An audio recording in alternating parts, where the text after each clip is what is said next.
Warm Zen greetings. Today we're talking about the art of Zen. Zen is a view of life which does not belong to any of the formal categories of modern Western thinking. In many cases, and for many people, Zen can best be described by what it is not, rather than by what it is. It is not a religion or a philosophy. It is not a psychology or a type of social science. It's an example of what is known in India as a way of liberation from the suffering and the dissatisfaction of life. A way of liberation can have no positive definition. Through the regular practice of Zazen, it brings us to a state of peace, tranquility, and contentment in life. Zen is not faith-based. It is not a faith. It has no dogmatic ideology. For this reason, it can be practiced by anyone from any or no religion. Zen is completely different to any of the Christian forms of teaching, as is most prevalent in Western society. When we start to think about religious or spiritual concept, Zen does not fall into any of the categories that we are used to. If we want to think of Zen as in a spiritual sense, maybe we can think of it as a form of spirit for life rather than a spiritual life. So Zen is a practice, not a religious faith. It is similar in this way to yoga or Tai Chi. It is a daily practice of life. Yes, while based in the Buddha's teachings, Zen has no actual theology of its own. It is Buddhism in action. It is based in the reality of life and the understanding of oneness. It exists and thrives through everyday conversation and the advice given by the masters to the students in monasteries and schools. It is action according to reality, to what is.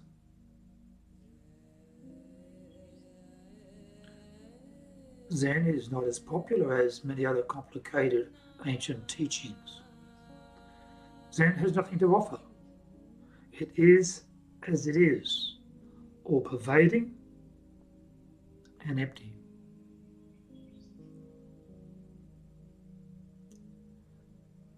Zen says, shut up and sit down.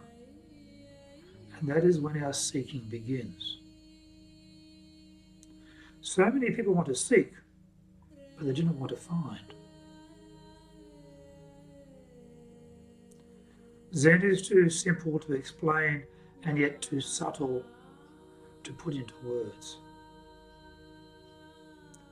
As one Zen master once said, 1,000 books are not enough, and yet one word is too much.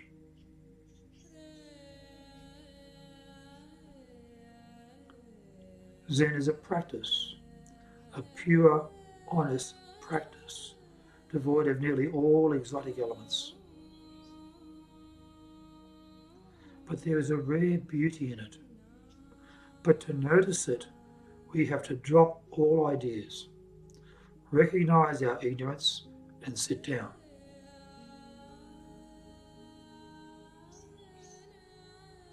People like to talk about their achievements.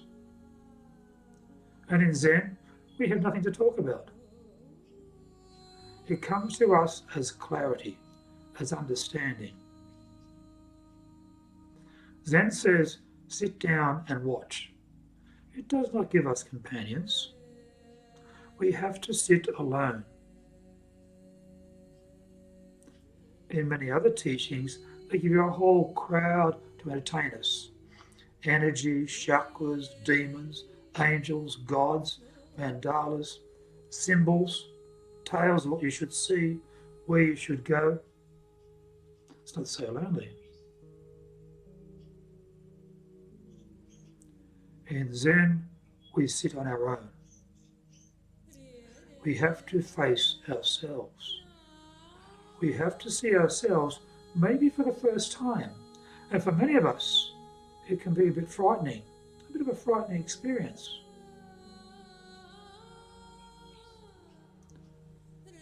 Zen is for those who come to realize that honesty and simplicity is the true road to whatever we may encounter, beyond the realm of words.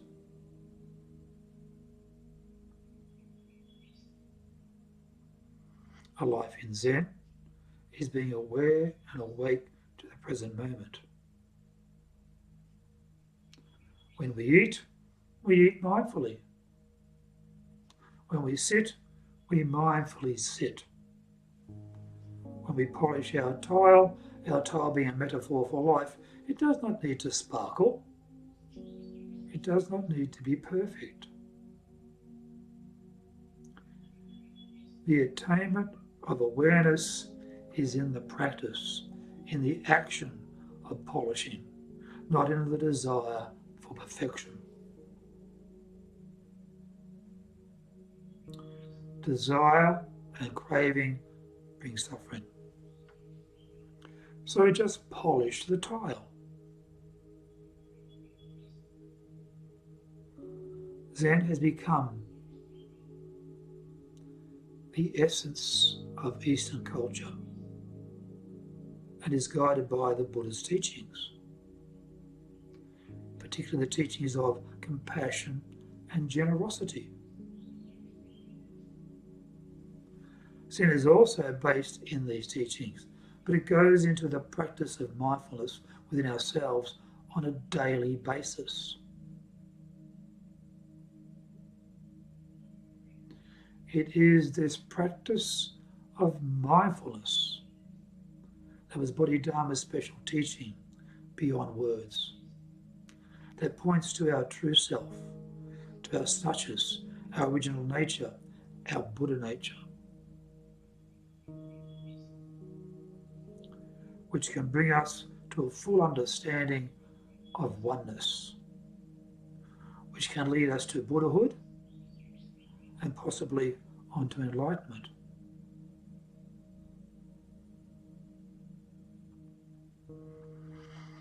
As I've mentioned already, Zen is not a religion.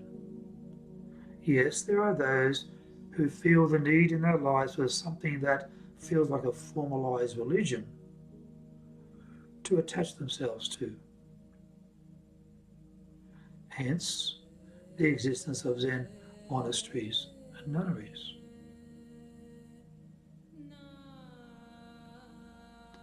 The difference being that Zen Buddhism simply asks us to act, to live in the life of Zen. Life is Zen. Zen is life. Zen is living our lives in the everyday activities of our life, doing it in the conceptualness of mindfulness, being aware and awake to ourselves, to the environment, and to the universe that surrounds us.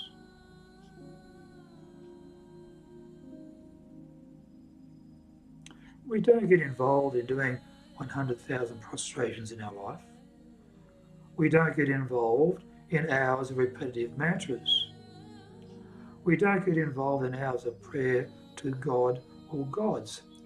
However, there are those who choose to, and that is not a problem. We simply live a life of compassion, including self-compassion, generosity, being of benefit to others,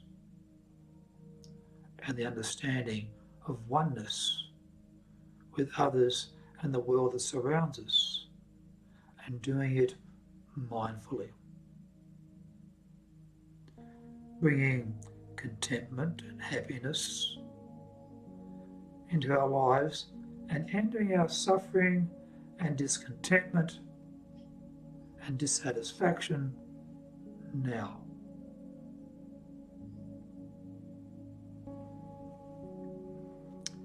In Zen, for most of us, is the first time in our lives we have given ourselves opportunity to perceive ourselves and our environment in their reality, without the layers of filtering that has been imposed by habitual concepts and judgments.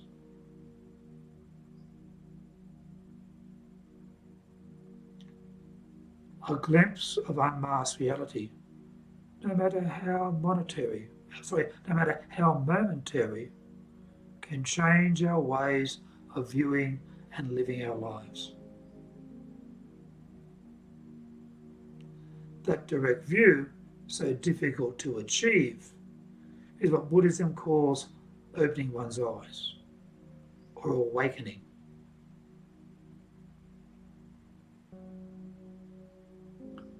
Buddhism, as it spread into different countries, took on a different flavour. As with any teaching, it was impacted by the ancient traditions of the country it moved into. When Buddhism went into Tibet, it took on many of the traditions that had been in place for thousands of years. So it came out looking the way it is today,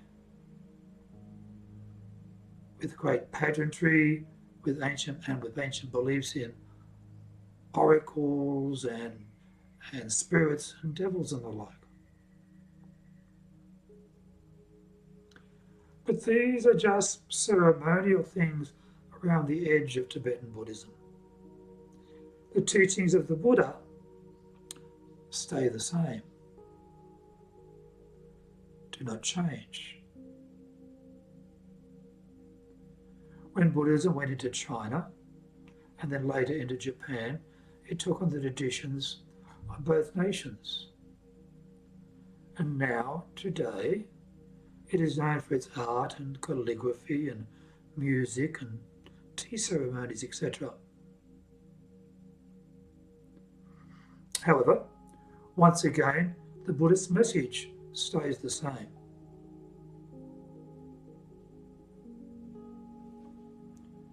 While all branches of Buddhism are involved in the practice of meditation,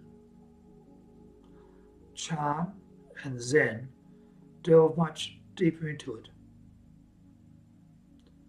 And it has become the core of our practice.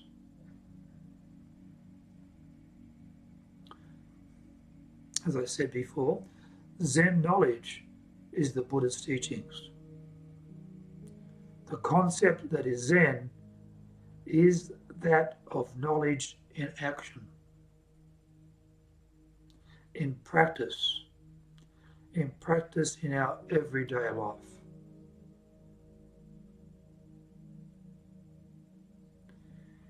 It is the classic actualization of the Buddha's saying of crossing to the other shore.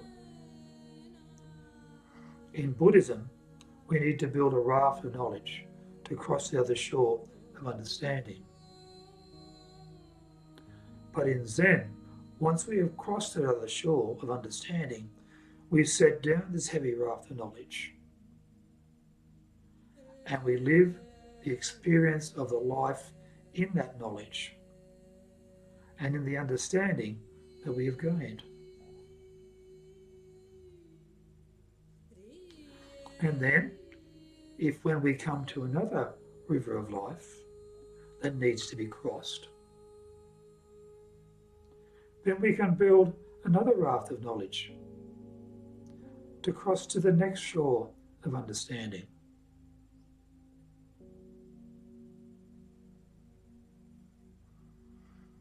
Zen is life in action and the practice of being in the now.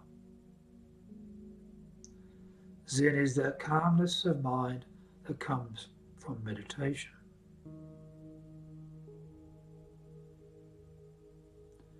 Zen is a life involved in the understanding of oneness with all that surrounds us. Zen is the gentleness and quietness of spirit that dwells naturally in nature and in our connection to it. Zen is the bringer of a state of peace and tranquility, of a mind bathed in the understanding of the teachings.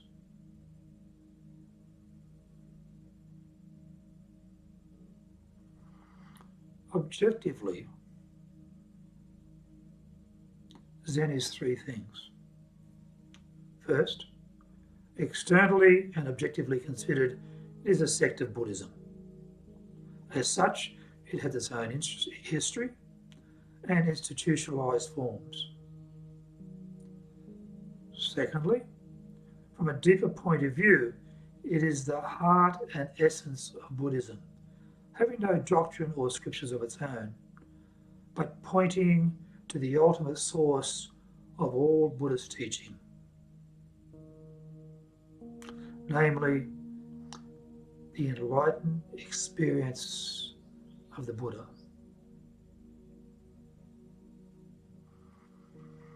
On this level, it is a discipline orientated towards the illumination of the mind, pacification of the heart, and freedom of action.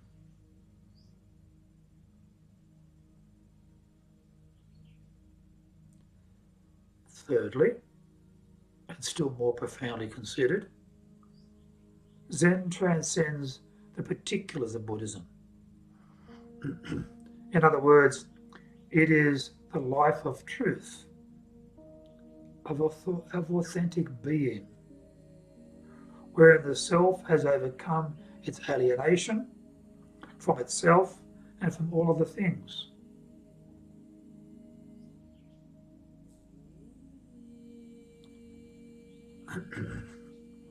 When Zen, in this sense, is fully concretized, there is no longer anything to be called Zen.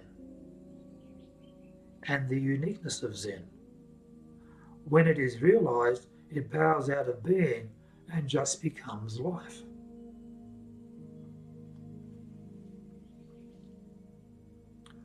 Life, in its unconditioned integrity, calls for Zen no more than water calls for wetness, or fire calls for heat. It is just there. Zen is life. Life is Zen.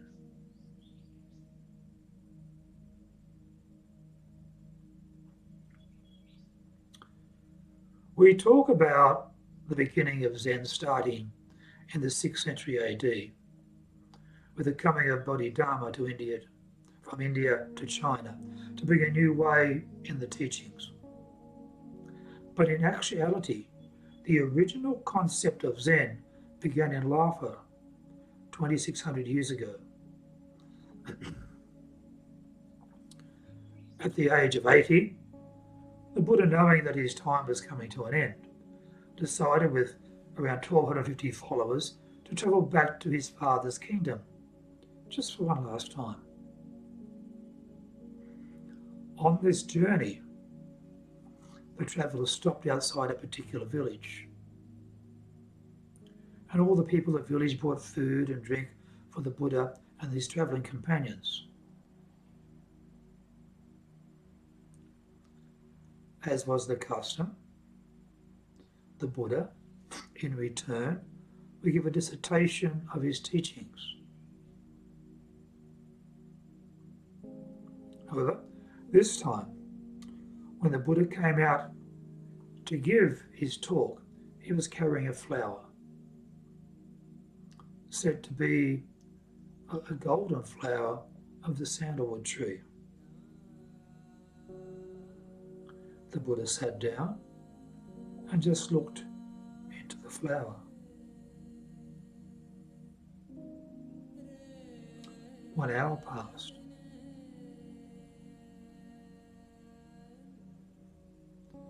Then 2 hours passed.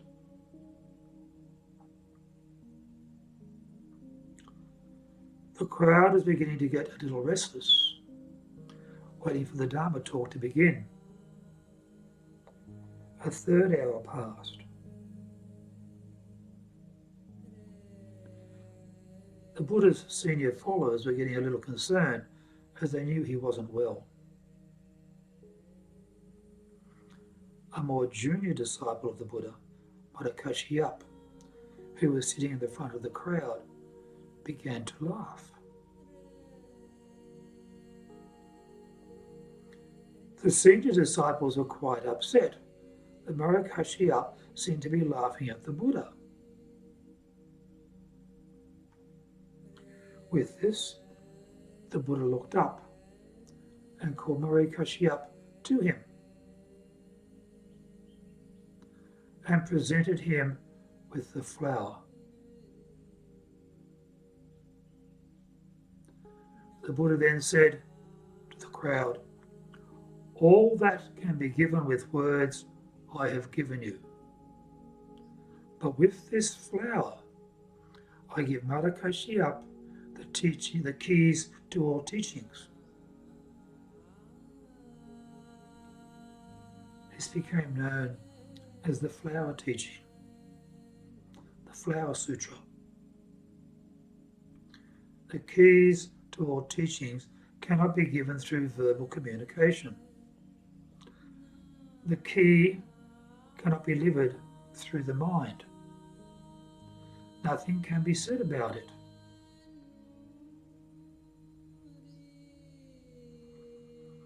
As a Zen master once said, "The more I say, the more difficult it becomes to deliver." This is what Zen masters called transference of the keys without scripture. Beyond the sutras, beyond words, beyond mind. So, silence and laughter are the keys. Silence within and laughter without.